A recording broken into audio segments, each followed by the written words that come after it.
샬롬. 하나님께서 오늘도 참 좋은 날을 주셨습니다. 주 안에서 기쁨이 가득한 복된 날 되시기를 축복합니다. 오늘 하나님께서 우리에게 주신 말씀은 고린도전서 제9장 1절에서 12절까지는 말씀입니다. 이 땅에 목회자로 살아간다는 것은 무엇을 의미하느냐? 하나님께서 목회자는 불러내십니다. 하나님이 콜링하셔서 하나님께서 맡겨주신 사역을 위해서 일평생 사는 사람입니다. 그 일이 뭘까요? 이 땅에 하나님의 교회를 통해서 하나님 택하고 불러내신 영혼들을 돌보는 일입니다. 하나님 나라 확장을 위해서 복음을 선포하고 하나님의 말씀을 가르치는 일입니다. 또 하나님과 성도들 사이의 중보적인 자리에서 성도들을 또 축복하는 일입니다. 이 일만 하도록 하나님은 불러내신 거죠. 그렇기 때문에 다른 세상의 일들을 병행할 수가 없습니다. 또 병행해서도 안 되도록 제도적으로 법적으로 그렇게 규정하고 있습니다. 저희 교단 헌법에는 목회자 이중직을 금하고 있거든요. 목회만 해야 된다. 다른 일을 못한다. 다른 일을 할 경우 목회 그만둬라. 그런데 이제 세상이 많이 변했지 않습니까? 그리고 목회자도 어떤 전문적인 지식과 또 능력을 가지고 그 공적인 일에 또 여러 가지 참여하는, 또 그래서 여러 가지 일들을 함께 할 수 있는 그런 세상에서 우리가 지금 살아가고 있는데, 그런 차원에서 넓은 의미로 목회를 해석하고 또 사역을 해석하고 목회자의 이중직, 목회하는 일 외에 다른 일들도 할 수 있도록 이렇게 허용해야 되지 않겠는가 하는 그런 움직임이 있습니다. 그래서 목회자 이중직에 대한 법을 개정해야 된다는 그런 움직임도 있습니다. 어쨌거나 개인적인 생각은 목양하는 일은 워낙 중요한 일이고 고도의 집중력이 필요한 일이기 때문에 다른 일을 함께 병행하면서 목회를 한다는 것은 거의 불가능한 일이 되지 않겠는가 하는 개인적인 생각을 갖고 있습니다. 어쨌거나 목회자는 오직 목양을 위해서 살아가는 사람입니다. 사명자죠. 멍에를 주께서 목양의 멍에를 지워주셨고 살아있는 동안 주님이 직접 벗겨주기 전까지는 스스로 벗어날 수 없는 그런 인생을 살아가는 사람이죠. 자, 그러면 목회자는 어떻게 사느냐? 목회자도 먹어야 되고 입어야 되고 목회자 가족들도 돌봐야 되고 하는데, 그런 모든 그 생활에 대한 필요는 무엇을 통해서 어떻게 공급받으면서 목회자는 사느냐?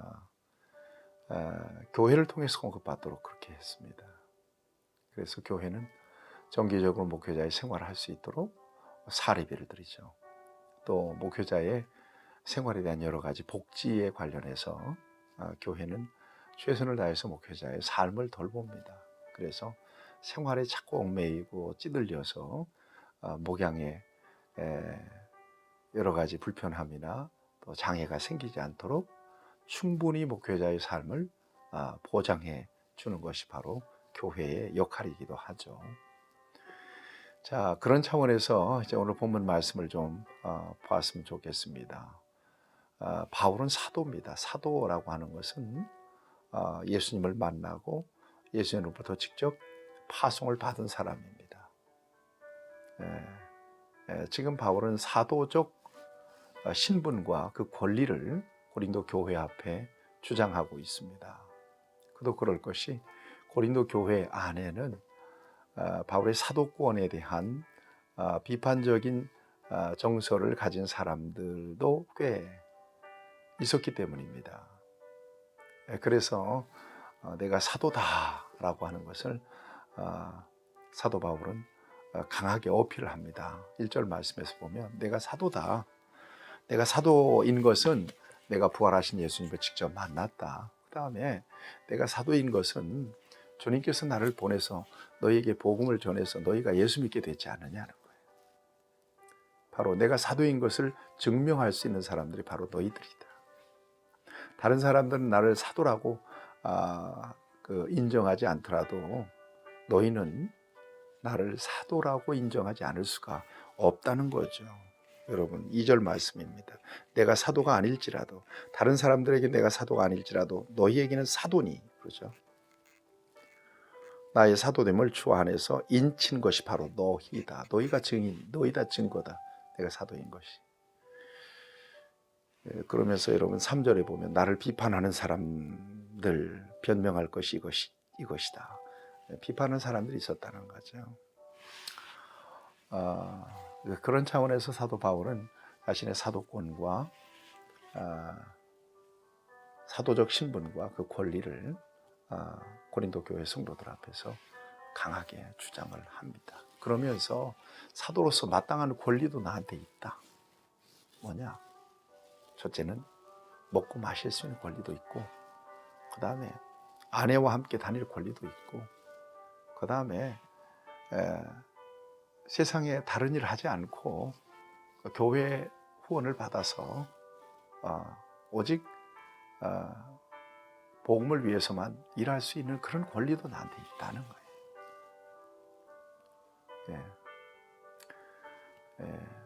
바울은 우리가 아는 대로 자비양 선고를 했지 않습니까? 바울은 장막 만드는 일을 통해서 자비양 선고를 했어요. 그렇지만 그 일을 하지 않고도 내가 전도한 사람들을 통해서 전도비를 받고 당연히 선교비를, 사역비를 요구해서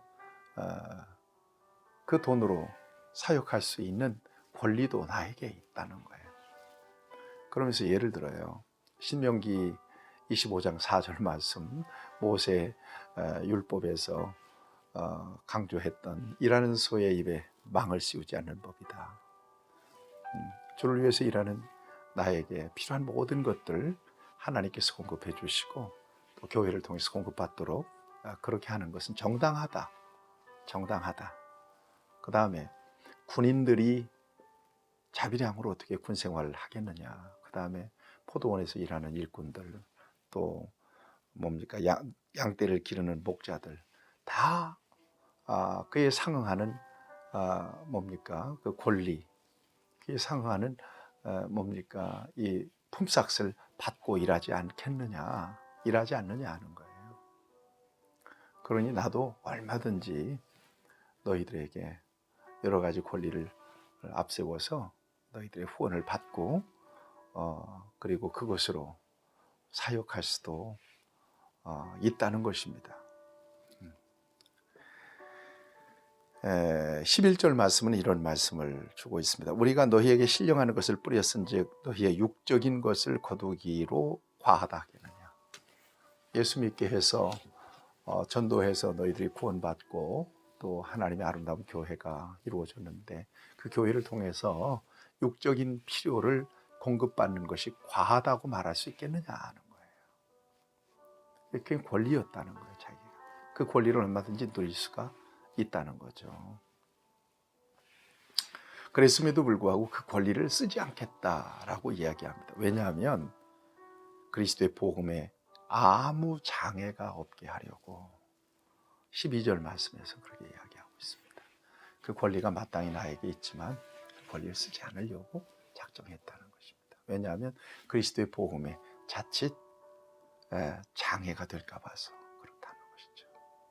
여러분, 이 사도 바울의 마음속에는 언제나 복음이 중심에 있습니다. 그래서 복음을 위해서 그가 부름을 받았고 또 그가 복음을 전해서 그 고린도 교회에 또 세워졌고 또 앞으로도 복음을 위해 사역해야 될 사람으로 그는 분명한 자신의 사명을 인식하고 있었습니다. 그래서 자칫 조금이라도 복음에 장애가 될까 봐서 마땅한 권리, 교회에 대한 사도적 권리를 쓸 수도 있었지만 그걸 포기했다는 것입니다. 오늘날에는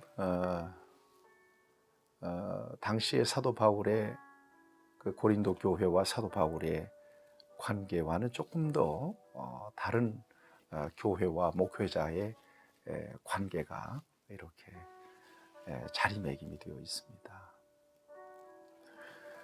오늘날 목회자도 뭐 어떤 분들은 뭐 전문직 직업 아니냐 뭐 이런 이야기를 하죠.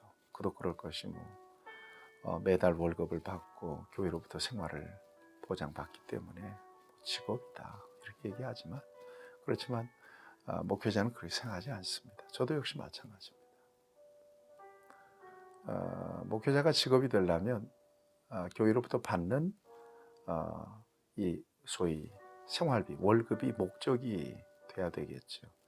그러니까 뭐 내가 일한 만큼 교회는 얼마나 줘라 이러면 직업이 돼야 되겠지만 거기에 목적이 있지 않기 때문에 목회자는 더 이상 직업이 아닙니다. 얼마가 됐든 생활에 필요한 것들을 공급받으면 목회자는 불만 없습니다. 뭐 더 달라고 요구할 필요도 없습니다. 더 많이 준다고 해서 목회자가 재산을 쌓아놓고 사는 사람도 아닙니다. 그래서도 안 된다고 생각합니다. 목회자가 생활에 필요한 공급을 받게 되면 그것으로 만족하고 감사하는 거죠. 또 교회는 목회자가 생활에 필요한 모든 것들에 대해서 복음과 신령한 사역을 감당하는 데 있어서 불편함이나 그 장애가 되지 않도록 충분한 지원을 해줘야 될 필요가 있습니다. 목회자에게 인색해서는 안 된다는 생각이 들어요.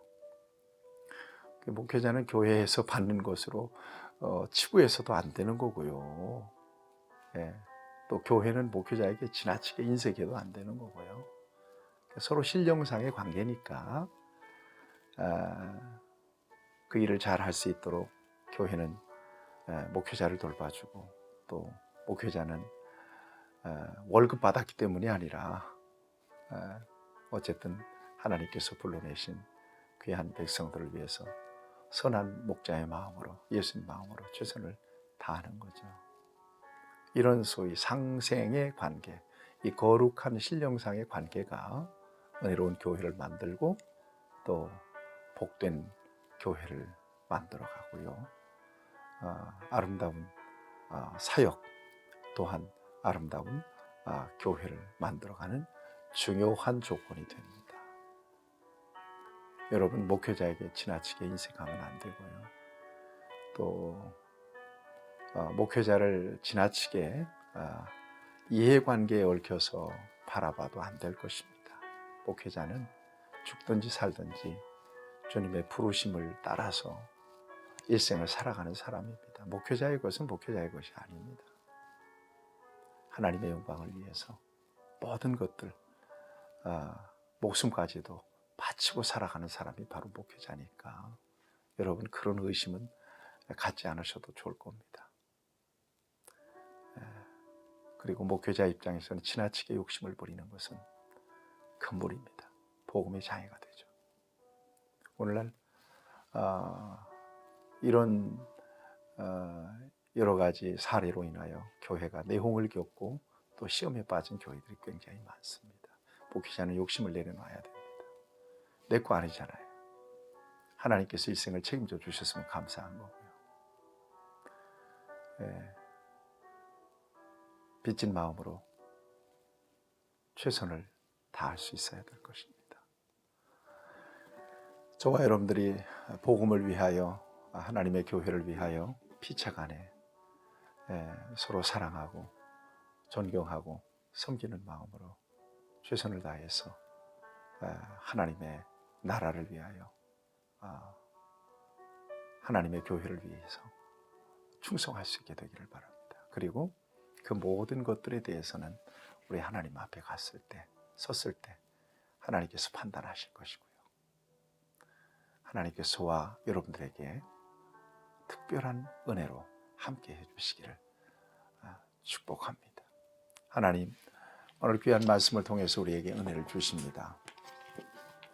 교회와 목회자의 관계가 주 안에서 사랑과 섬김의 관계가 되고 오직 하나님의 기쁨과 영광을 드러내고 아름다운 열매를 드러내고 하나님의 교회를 통해 하나님 나라 확장하는 일을 위하여 귀하게 협력하는 관계가 될 수 있도록 주께서 은혜를 베풀어 주시기 원하며 이 땅에 많은 어려움을 겪고 있는 목회자들을 하나님은 친히 돌보아 주시고 하나님의 교회를 언제나 말씀 안에 성령 안에서 은혜로운 교회가 되도록 돌보아 주시옵소서. 예수님의 이름으로 기도드리옵나이다. 아멘. 여러분들 축복합니다.